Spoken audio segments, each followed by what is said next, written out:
They say silence can scream louder than words, and I've lived long enough to believe it.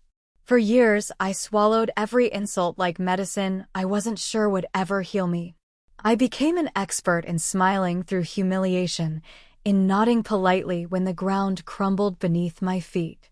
I told myself I was being strong, but now, looking back, I see I was merely surviving. It happened on a sticky July afternoon, the kind where sweat slicks your skin and tempers boil without warning.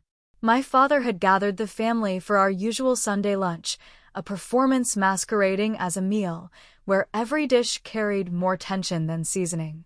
The table groaned under platters of roasted lamb, buttered corn, and my mother's famous peach cobbler, but no one touched their food. The room vibrated with expectation, the kind that always came before a storm. I had just transferred my usual monthly deposit to my parents' joint account, a modest $20, all I could spare that week after rent, utilities, and the broken radiator in my studio apartment drained my bank account. It wasn't the $1,000 I'd sent when I was working overtime at the law firm or the $300 I chipped in after skipping meals in college, but it was honest. It was something. But to them, it was worse than nothing. "You sent only 20 cents?" my father thundered across the room, slamming his fist on the table. I flinched. Glasses clinked against plates. Conversations died mid-sentence. Even the ceiling fan seemed to pause in anticipation. I didn't correct him. He never got the numbers right anyway. It wasn't 20 cents, it was $20, but what did that matter? The outrage wasn't about the amount. It never was. "Jenna sends $6,000 a month," he declared, puffing out his chest like the echo of her success could somehow polish his own fading pride. I looked down at my plate. My fork trembled in my hand. "It was me," I said quietly, barely above a whisper, the truth tiptoeing out of my mouth. My mother turned so fast her chair screeched against the floor. "Stop taking credit for her," she snapped, eyes flashing with fury. "You're always trying to steal her spotlight." The room went still. I felt every pair of eyes boring into me, every unspoken judgment pulsing louder than the blood in my ears. I wanted to scream, to shout the truth from the rafters, that I'd been the one sending money month after month, quietly, faithfully, while Jenna, their golden child, hadn't sent a dime in nearly a year. I'd covered the overdue utility bills, paid off their credit card minimums, even bought the medication my father refused to pick up because it cost too damn much. But I didn't scream. I stood up. I gathered my purse. And I walked out, my heels clicking against the floor in a rhythm steadier than my breath. That night, I lay awake in the suffocating silence of my apartment, the hum of the refrigerator the only company to my thoughts. I didn't cry. I didn't rage. I simply made a decision. I stopped sending money. No more late-night transfers. No more missed meals or skipped prescriptions to make sure they had what they needed. I was done being their silent savior, the invisible daughter who fixed everything behind the scenes only to be dismissed when the curtain rose. The next month, I found out just how deep the lies had gone. It was a Friday afternoon, the kind where everything in the world feels just a shade too loud, the bus brakes squealing, the neighbor's dog barking through the walls, the cluttered buzz of people existing without knowing they're dancing on someone's breaking point. I was wrapping up work at the nonprofit downtown when my phone buzzed. Urgent. Past due. Final notice. The subject line flashed across my screen like a wound. I clicked, stomach tightening. The notice was from the electric company, addressed to my parents' home, the one I'd grown up in, the one where my baby teeth were buried in the backyard and my name was still carved into the garage doorframe. The same house I'd quietly supported for years. But this time, the balance wasn't small. It was nearly $900 months of unpaid bills. Confused, I called the number listed. A polite woman named Carla answered. She recognized the account and pulled up the history. "I see that there were consistent monthly payments from a Jenna C. Davis for several months, but those stopped about a year ago," she said. The most recent payments were from someone named Lauren C. Davis. Last payment, $20. That was me, I whispered. Carla paused. Well, no payments have been made since. They're scheduled for disconnection next week. I thanked her and hung up. My chest tightened with something that felt a lot like betrayal, but deeper, like betrayal layered over years of invisible labor. So Jenna hadn't been sending money. For a year. And yet, every month, I'd been told I wasn't doing enough, that she was the one keeping the lights on, paying for their medicine, their groceries, their comfort. I sat in that cold office chair, sunlight bleeding through the blinds, and let the truth settle on my shoulders like dust. It had never been about fairness. It had never been about help. It had always been about control, about crafting a narrative where I was lesser, always lesser. That night, I called Jenna. She didn't answer. The next morning, I sent a single text. I know you haven't been sending money. I won't carry this lie anymore. Her reply came hours later. Wow. Way to start drama. They're going through enough. That was when I realized she didn't care. Or maybe she did, just not enough to stop letting me take the fall. I didn't respond. I had nothing left to prove. But the universe, as it often does, decided it was time for masks to fall. A week later, my cousin Marcy, the family gossip wrapped in pearls and Pilates, called me. Did you hear? She asked, breathless. The power got cut at your parents' house. Aunt Marlene said they've been borrowing from the neighbors. Apparently, Jenna isn't helping them anymore. I smiled for the first time in days. Not because they were suffering, I took no joy in that. But because the truth, buried for so long, was finally unearthing itself. One humiliating inch at a time. Really? I said, feigning surprise. Oh, and get this, Marcy continued. Your mom told people you were too proud to help. Can you believe that? Yes, I could. Because pride was the word they always reached for when they couldn't say independence.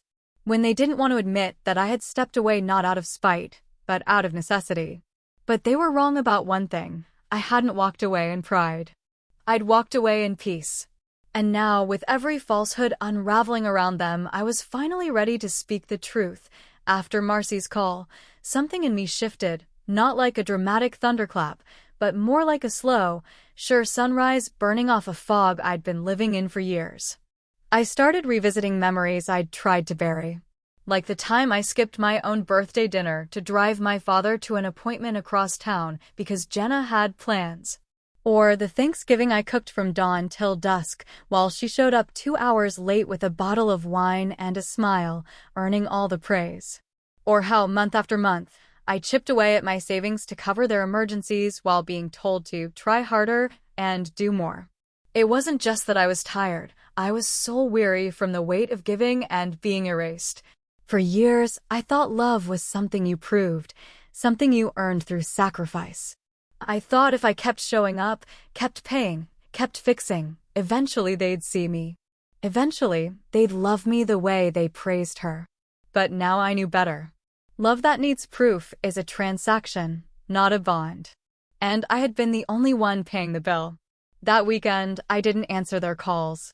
I turned off the notifications for the family group chat, the one where they shared photos of Jenna's dog, updates on her new apartment, and carefully worded requests for anyone who can pitch in this month. I didn't offer. I didn't explain. I simply chose not to. Instead, I took myself to the small bakery down the street, the one I always passed but never entered because I couldn't justify a $6 croissant when the electricity at home was a few days overdue. I sat by the window with a lavender latte and a warm almond tart, watching the city breathe without me. And, for the first time in years, I felt light. That's when my phone rang again, not a number I recognized, but something told me to answer.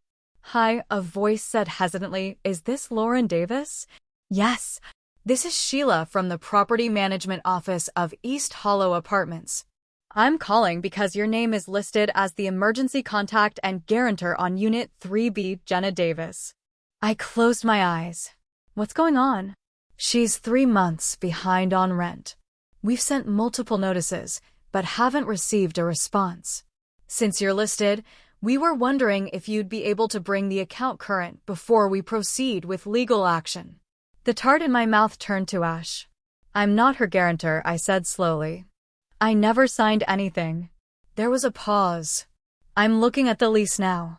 Your name and signature are on the bottom. March 14th, last year. I felt my blood run cold. March 14th. I had been visiting home that week.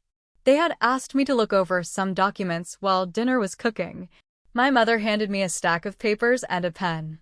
Just tax stuff, she'd said. Help us get organized, like you always do. And I stupidly, trustingly had signed. Sheila, I said, my voice trembling, can you email me a copy of the lease? Of course. The call ended, and within minutes, the truth sat in my inbox. My name. My forged signature. A lie dressed in ink and paperwork. They'd used me. Not just for money. For shelter. For silence. For sacrifice. And I had given it all. Until now. I stared at that lease for a long time before opening a blank email and typing.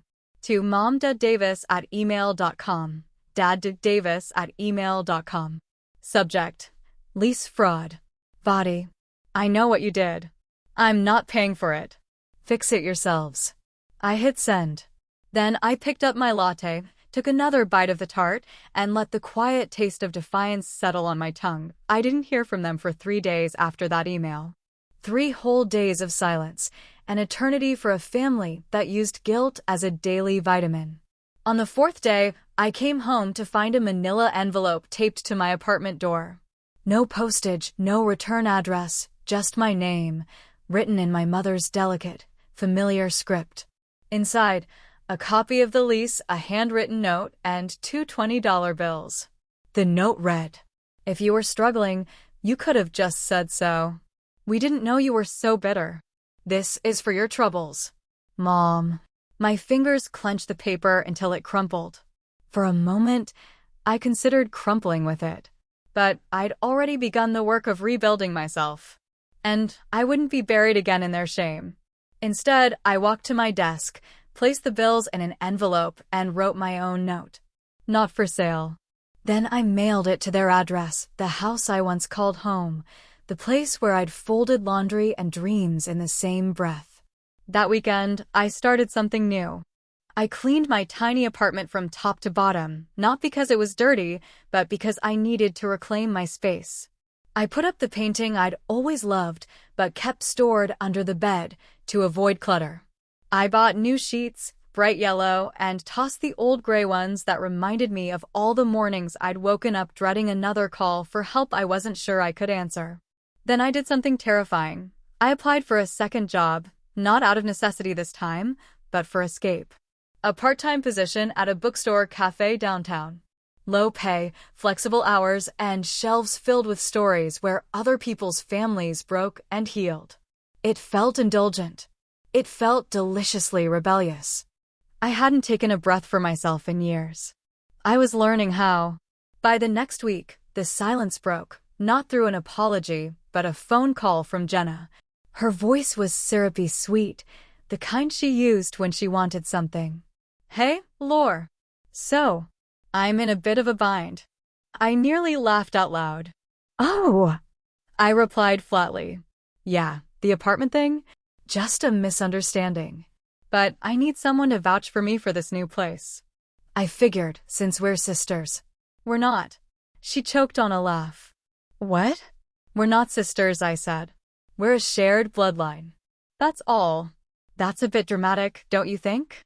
"No," I said, "dramatic would be stealing someone's identity to rent an apartment, lying about sending money, and then watching them be humiliated in front of their entire family while saying nothing. God, you've always been so sensitive." I hung up. That night, I journaled for the first time in months. Pages filled with half-sentences and trembling ink. But one sentence came out clear, solid. I'm not their scapegoat anymore. And for the first time in my life, I believed it. Days passed. Then a week. My inbox stayed quiet. My phone too. I didn't know if they were stewing in denial, crafting new lies, or simply too stunned by the sudden shift in gravity, the loss of their default daughter, their silent safety net. But I wasn't waiting anymore. I was moving forward.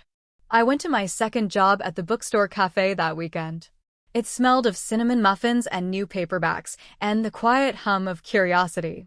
A woman ordered a chai latte and asked for a book recommendation with a woman who finally says no.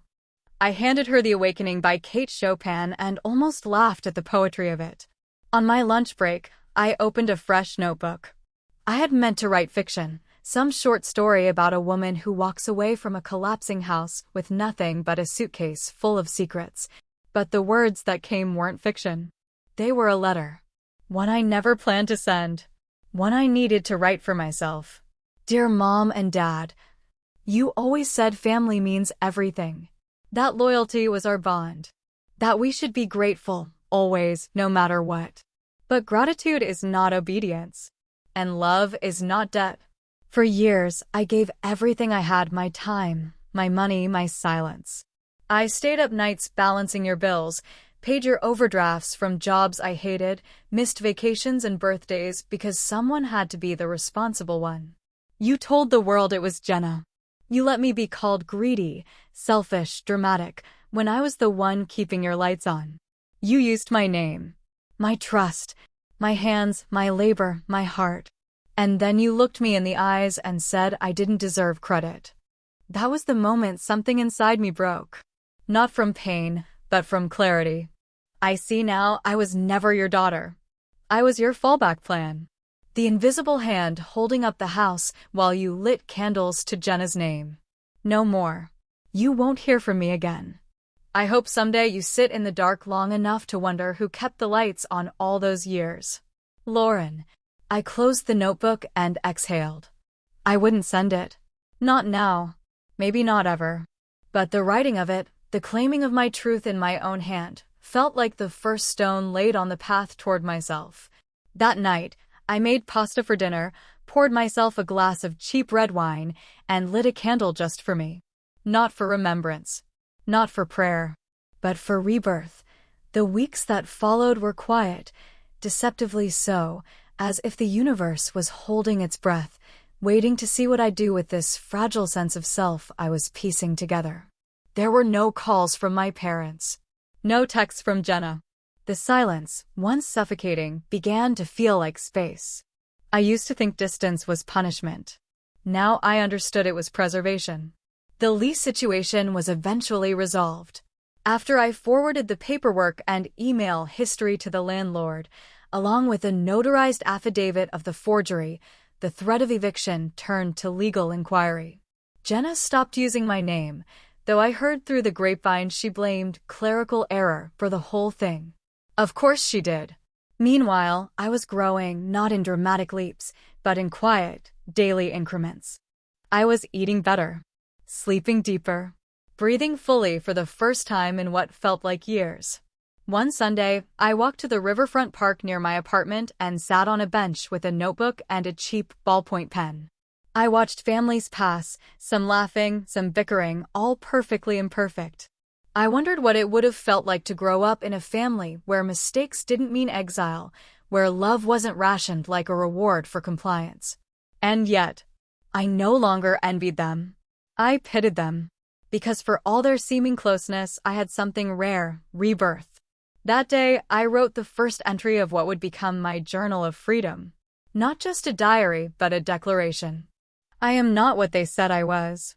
I wrote it in bold letters, underlined it twice. Later that evening, I received an unexpected email. The subject line read, "Family Matters." My heart skipped. I opened it, bracing myself. It was from Uncle Bernard, the quiet one in the family, the accountant with a taste for crossword puzzles and classical jazz. His message was short. Lauren. I've been watching. Not everything, but enough. I know what they did. And I'm sorry I didn't speak up sooner. If you ever need a place to stay or someone to talk to, my door is open. You deserve better than what they gave you. Bernard. I stared at the screen for a long time, blinking away the warmth welling behind my eyes. Not because I needed a savior, I didn't, but because the acknowledgement felt like water to a parched soul. I replied simply, "Thank you. I'm building better now." And I was. One truth at a time. One boundary at a time. I had spent years giving love like it was oxygen. Necessary, unquestioned, expected. Now I was learning to give it to myself first.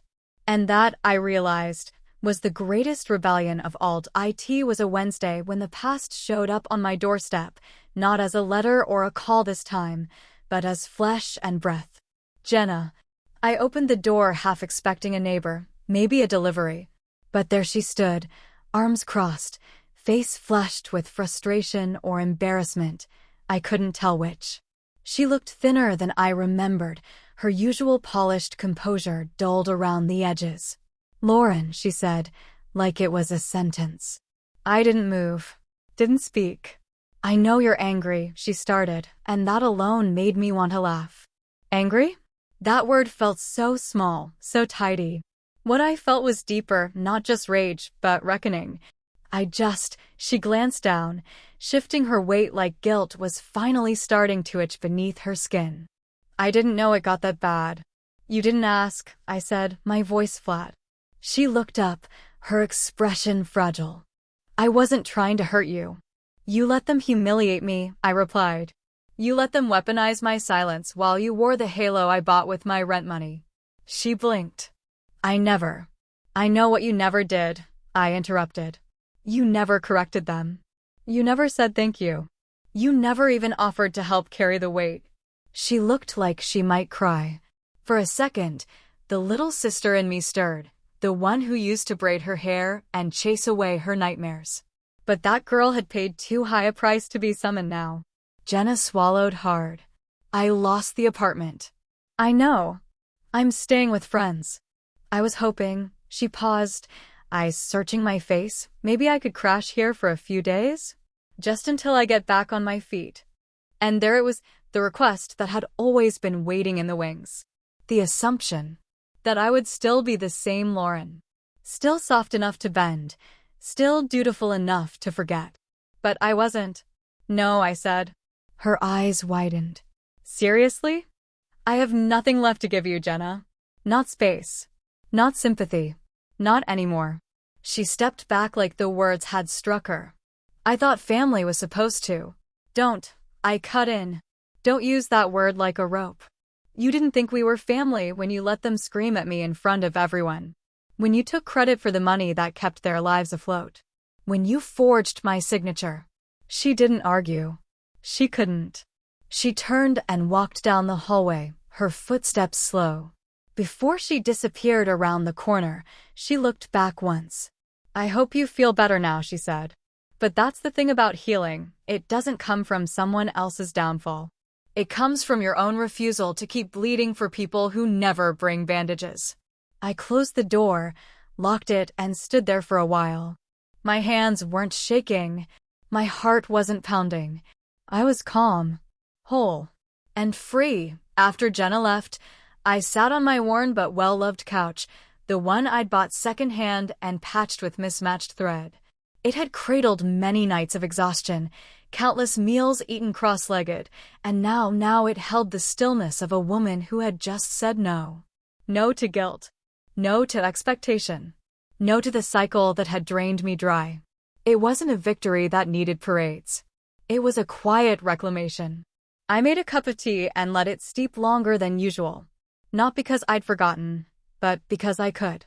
There was no one tugging on my time, no emergency disguised as obligation. Just the quiet. And me, learning to enjoy each other's company again. That night, I started a new ritual, one I called the unburdening.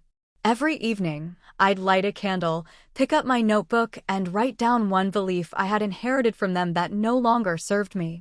One lie, one assumption, one mold I had outgrown. That I owe love to those who hurt me. I wrote it, read it aloud, then tore the page out and burned it in a small dish on my windowsill. The ash curled like a sigh of release. The next morning, I woke up to a different kind of message, a voicemail from Aunt Della, my mother's estranged sister, who had always been the family's unofficial pariah for marrying beneath her status and moving to Oregon to raise goats. She spoke gently, her voice carrying years of distance, but not bitterness. "Lauren, I heard what happened.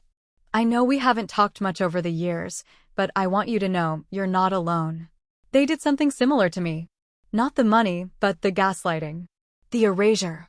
I left and never went back, and though it was hard, it was also the best decision I ever made. If you ever want to talk, my number's the same. And if you're ever near Ashland, I make a mean lavender honey bread. I'd love to share a slice with you." I cried after that. Not because I was sad, but because someone had reached into the dark and offered a match. They say healing isn't linear. I think it's a spiral. You return to old wounds with new wisdom, peeling back layers until the truth isn't painful anymore. Just real. That night, I lit another candle and wrote that my value is measured by what I give. Tore it out. Burned it. Watched the flame eat the lie like hunger. And then I smiled. Because I wasn't empty. I was clearing space. IT arrived in the mail, nestled between a coupon booklet and a medical bill. A pale cream envelope with gold-embossed lettering and that same rehearsed handwriting I'd recognize anywhere, my mother's. Inside, a card thick as regret. "You are cordially invited to the Davis Family Autumn Gala, October 15th, 6 p.m., at the Eastbury Country Club. Dress formal. Family portrait at 7 p.m. sharp." No apology. No acknowledgement. Just an invitation, as if nothing had happened. As if my last memory of them wasn't being screamed at, accused, erased. I nearly tossed it, but then I paused. Because for the first time in a long time, I wasn't afraid of the room. I wasn't afraid of the looks, or the whispers, or the forced smiles. I wasn't afraid of being seen anymore. They had no idea who I was now. I RSVP'd, yes, in a neat, deliberate hand. No note. No flourish. Just one word, yes. And then I began to plan. I wasn't going to show up to be vindicated. I wasn't going to prove anything. I wasn't there for them. I was going to reclaim the space, to walk in as a woman no longer seeking validation from the very mouths that had spat poison. That week, I visited a boutique I'd once passed with longing but never entered. I tried on a dress the color of dignity, midnight blue, sleek, with a low back and a high neckline that whispered elegance without apology. When I stepped out of the fitting room, the stylist gasped. "You look powerful." "I am," I said simply. On the night of the gala, I got ready slowly, each step intentional. Red lips, not for seduction, but defiance. Perfume, not to be noticed, but remembered. Heels, not for height, but presence. I arrived alone, stepped out of the car, and walked into that country club as though I owned it. Because in that moment, I did. Not the building. Not the chandeliers or the caterers with silver trays. I owned myself. As I entered the grand hall, heads turned. Conversations paused. Jenna froze mid-laugh. My father's drink nearly slipped from his hand. My mother's smile cracked before it formed. And I? I smiled, small, sure, unshaken. I wasn't there to cause a scene. But the truth was already radiating louder than any raised voice could. They had taught me to be invisible. And now I was unforgettable. They say a picture's worth 1,000 words, but I've learned it can also hold 1,000 lies. At exactly 6:57 p.m., the photographer called everyone over for the family portrait. The air buzzed with forced laughter and murmured rehearsals of last names. I stood near the edge of the crowd, unnoticed at first. The usual constellation of familiar faces gathered under the chandelier's glow, postures stiff, smiles sharper than the pearls around their necks. Then Jenna saw me. Her mouth twitched. A few seconds later, my father gestured, not with warmth, but duty, as if he were pointing to a misplaced coat that needed to be hung up. I walked to the edge of the frame. "Lauren," my mother said, not with joy but precision. Like saying it correctly would somehow undo everything. "Hello, Mother," I replied, Not because I owed her politeness, but because I owned my peace. I didn't smile in the photo. I didn't pose. I stood still, anchored. And when the flash went off, I knew they'd look at that photo for years to come and feel it the moment something shifted. Not in the light or the pose, but in the air. I was no longer theirs to define. Afterward, Jenna approached with a flute of champagne and the kind of smile reserved for Instagram posts. "You clean up well," she said. "Didn't expect to see you." "You didn't expect a lot of things," I answered, voice soft as velvet. She sipped, then leaned in. "So what now? You just play dress up and pretend everything's fine." I met her gaze, steady. "No. I just finally stopped pretending it was." She stepped back, blinking. I left before dessert, slipping out while people congratulated each other on nothing real. As I walked to my car, I passed Uncle Bernard by the coat check. He smiled. They won't say it, but that was the best they ever looked. Because they had to see themselves next to the truth. I smiled back, grateful for someone who had chosen to see me all along. Back home, I kicked off my heels, peeled off the dress, and stood barefoot in my apartment. Small, imperfect, mine. In the mirror, I didn't see a woman who had survived family cruelty. I saw a woman who had rewritten her place in the story. And for the first time in forever, I saw her clearly.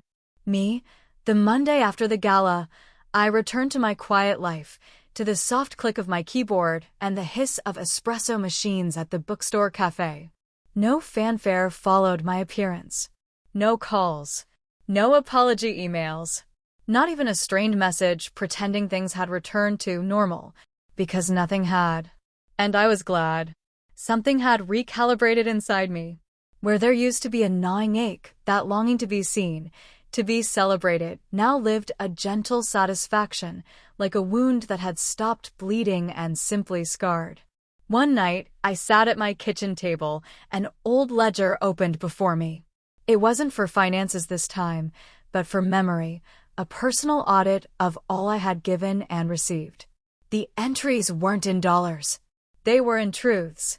Given, my first job's bonus to cover their car repair. Received, a nod and a muttered, "Guess you're finally useful." Given, weekends during law school to organize their taxes. Received, silence when I passed the bar. Given, years of emotional triage for Jenna's crises. Received, blame when she failed. But there were other entries too. Newer ones. Given, my truth aloud and unshaken. Received, peace. Given, boundaries that held. Received, self-respect. The imbalance was staggering. Yet, for the first time, it didn't hurt. It clarified. The more I wrote, the lighter I felt. I turned the page and began a new column. What I keep? My integrity. My independence. My story. My voice. That night, I lit my last candle of the series and wrote one final sentence. I owe no one the diminishing of myself. I burned the page, watching the fire consume not just the words, but the illusion that I ever had to shrink to be loved. The next morning, I received an email from a former college professor who now ran a nonprofit legal advocacy center. She'd seen my recent pro bono work and wanted to know if I'd be interested in consulting on a new initiative, one focused on helping women escape financially manipulative family dynamics. My reply was simple. Yes, I know exactly what that looks like. And I did, because I had lived it, survived it. And now I was ready to help others write their own part one. There's a strange kind of power in saying no. Not the impulsive kind, not the angry kind, but the kind that rises quietly from your chest, like a lighthouse turning on, firm, clear, and unmoved by the storm. A few weeks after the gala, my father called. His name on my screen made my chest tighten, not with fear, but with a familiar preparation, like a soldier hearing distant drums. I let it ring once, twice, then answered. "Lauren," he said. Just my name, no preamble. "Dad," I replied evenly. "I heard you're working on some new legal project, helping women." I am. A pause. Well, he cleared his throat. That's good. Good to see you doing something meaningful for once. There it was, the backhanded compliment, dressed in respect, but still carrying the sting of dismissal. I've always done meaningful work, I said. He grunted, not agreeing, not arguing. Anyway, he continued, your mother and I are trying to refinance the house. The paperwork's tricky. Thought maybe you could stop by, take a look. There it was, the ask. No apology. No acknowledgement.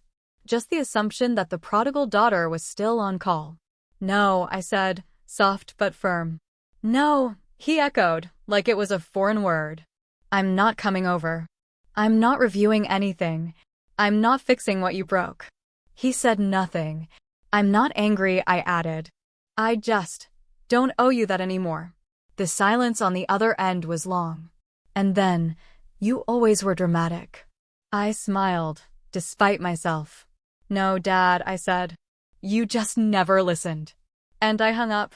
That night, I celebrated. Not with wine or confetti, but with something even better. An uninterrupted bath, candles flickering around the tub, my favorite jazz playlist whispering through the steam. I soaked until my fingers wrinkled and my heart settled. Saying no hadn't closed a door. It had opened one. One that led away from obligation and toward autonomy. Autumn came in slowly that year, like a polite guest testing the temperature of the room. The leaves outside my apartment turned amber and crimson, a silent celebration of change. It felt like the world was matching me, shedding what was no longer needed, making space for new beginnings. One Sunday morning, I wandered to the farmer's market just a few blocks away. I hadn't gone in years. It used to be a place that taunted me with its carefree joy, families holding hands, people buying fresh flowers just because. Back then, I would scurry through on my way to somewhere else, always too busy, too burdened to linger. But this time I stayed. I bought a bundle of eucalyptus and lavender, letting the scent curl into my coat. I sampled fig jam, laughed with a vendor who convinced me to try persimmon for the first time, and let the sun touch my face without guilt. I wasn't thinking about bills, or expectations, or who might need saving next. I was just living. Later that day, as I arranged the eucalyptus in a vase by my window, a strange thought surfaced, not bitter, not angry, just curious. Did they miss me? Not the version of me they used, the quiet daughter, the fixer, the emotional sponge, but the real me. The woman who no longer flinched. The woman who said no. And if they didn't, was that okay? Yes, because healing isn't about making them miss you. It's about making sure you never miss you again. That evening, I sat down with a blank piece of paper and wrote a letter to myself. Not the girl I used to be, but the woman I was becoming. Dear Lauren, you made it. You stopped waiting for permission to be whole. You let go of the weight that was never yours. You are not a disappointment. You are the proof that resilience blooms in silence. Keep choosing you, even when it's hard. Especially when it's hard. I folded it gently, slid it into an envelope, and tucked it between the pages of my journal. A reminder of who I am and who I'll never be again. Late one evening, I received a message that hummed with unexpected gravity. It was from Marcy. Yes, that Marcy, the family's ever-curious whisper carrier. She rarely messaged me directly, preferring to cast her nets in shared threads and family-wide updates. But this time, it was private. Thought you should know. Mom says they're selling the house. I read the sentence twice. The house, the shrine, and the battlefield. The place where I had learned to measure my worth in silence. Where dinners ended in verdicts and love came with terms and footnotes. I didn't respond right away. I just sat there, bathed in the soft hum of my apartment, letting the weight of it settle. I had always imagined that house would one day fall apart without me, but it hadn't. It was being sold. And not once had they reached out. A week later, I received a forwarded email from a legal firm. Apparently my name was still listed as a secondary contact for certain family documents. Buried within the attachments was a property transfer form, signed by both my parents. The buyer? An LLC registered to a private developer. I closed the document and stared at the ceiling for a while. Not in sorrow. In clarity. They weren't building bridges. They were burning ships. And I wasn't rushing in to save anything from the flames. Still, a strange longing pulled at me not to return, but to witness. To say goodbye to the physical space where so much of my undoing had been performed.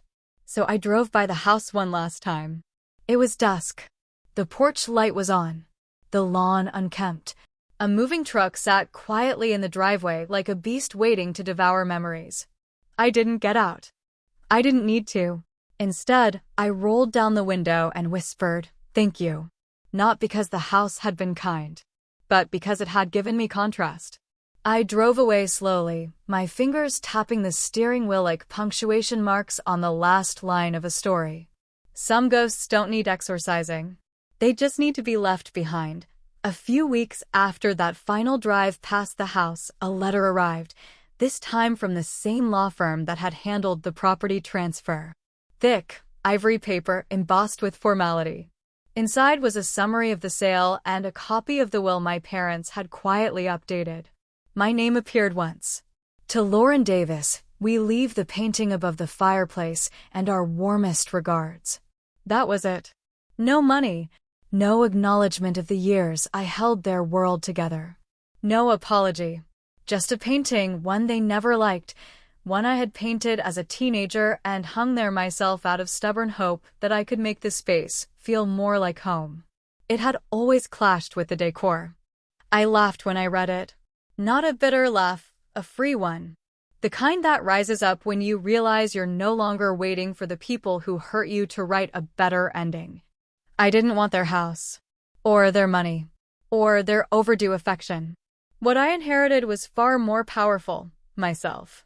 The following Saturday, I retrieved the painting from the lawyer's office. It was smaller than I remembered, the colors more muted. But when I brought it home and placed it above my fireplace, it transformed. Not because the brushstrokes had changed, but because I had. It wasn't a masterpiece. It wasn't elegant or impressive. But it was mine, and that was enough. I poured a glass of wine, curled into my sofa, and wrote a new journal entry. Today I received my final inheritance. Not in wealth, but in wisdom. They gave me nothing, and somehow I still came out whole. The painting is ugly. The healing is not. Outside, the city buzzed, unaware of the quiet revolution happening in one small apartment. I was done grieving the family that never saw me. Now I was building the one I'd choose, even if it started with just me. And that was more than enough. The seasons turned. Autumn fell into winter, and with it came something unexpected. Stillness. Not the hollow kind that echoes in empty spaces, but the grounded kind that lives in people who no longer seek permission to breathe. I had begun to build something more lasting than recognition, a life. Quiet.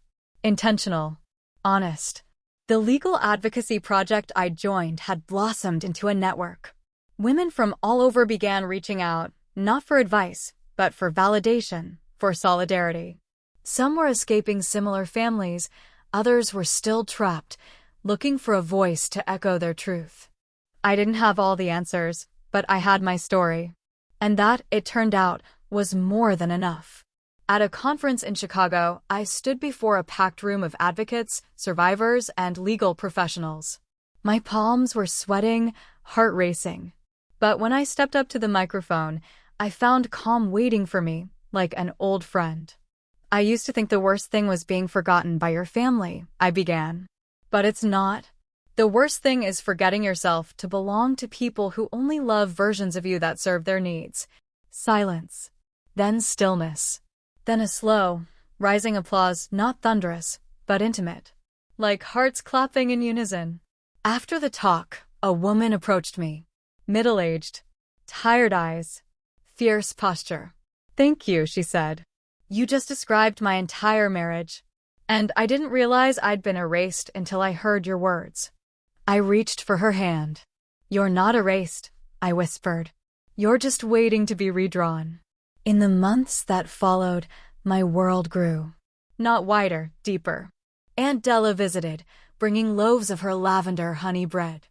We sat on the floor eating slices straight from the parchment paper, laughing like women who had once been shunned but now knew joy too rich to be measured in family gossip. She looked around my little apartment, eyes shining. You built this, she said. Not just this place. This self. I nodded. Brick by brick. She raised her tea like a toast. To the invisible daughters who learned to see themselves. I clinked my mug against hers. To the ones who stayed and the ones who finally left. One cold February morning, while the sky threatened snow and the city pulsed slow and sleepy, a text came through. From my mother. Your father's in the hospital. Heart issues. Jenna's overwhelmed. We could use your help. No hello. No apology. No change in tone. Just a summons. Like the years hadn't passed. Like the truth hadn't cracked their version of the world wide open. I stared at the screen, a war breaking out in my chest. The familiar call to duty, that old ache, that reflexive urge to drop everything and rescue. But beside it now, a quiet new voice, no. I sat with it, breathed through it, then typed 3 words. I'm not available. I stared at the message for a moment before hitting send. My thumb hovered, heart pounding, waiting for the guilt to crash in like it always did. But it didn't come. There was no aftershock. Just silence. And in that silence, peace. I knew my decision didn't make me heartless. It made me whole. Because I had spent years trying to heal people who wouldn't stop wounding me. Who only reached out when they needed a scaffold, not a sister. That night, I lit another candle, not for them. For me. A soft golden light flickered against my walls as I wrote in my journal. Boundaries are not bridges. They are gates. And I finally locked mine from the inside. The next day, I received another message. This time, from Jenna. I hope you're happy. Everything's falling apart, and you just get to walk away. I didn't reply. She didn't understand. Walking away hadn't been easy. It had been necessary. 1,000 small deaths to arrive at one full life. And I was still building. Still blooming. Even in winter, spring arrived not with a flourish, but with a soft unfolding, buds on trees, the faint scent of soil waking from sleep, and sun slipping through my windows like a whispered promise. I'd just signed a lease on a new space, a small office above a bakery downtown. Bare walls, uneven floors, and enough natural light to forgive every imperfection. It wasn't fancy, but it was mine. The plaque I mounted on the door read, Lauren Davis, Advocate. Safe space. No apologies. Inside, I placed a couch with worn cushions, a coffee table cluttered with resources and tea tins, and a corkboard with pinned notes from women I'd helped. You believed me before I could believe myself.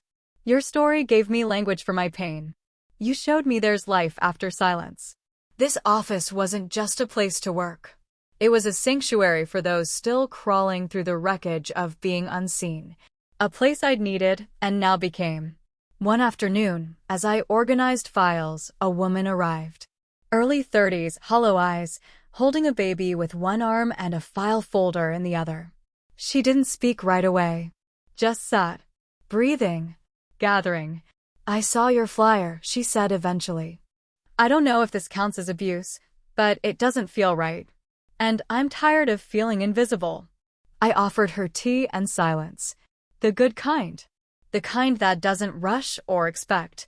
When she finally opened the folder and laid out her story, the forged documents, the gaslighting, the financial control, I nodded gently. You're not crazy, I said. You're conditioned. Her eyes filled, but she didn't look away. She didn't leave that day with answers, just options. And a number she could call. As she strapped her baby back into the carrier, she turned to me. How did you know what to say? She asked. I smiled. Because once, I was you. And it was true. I wasn't a savior.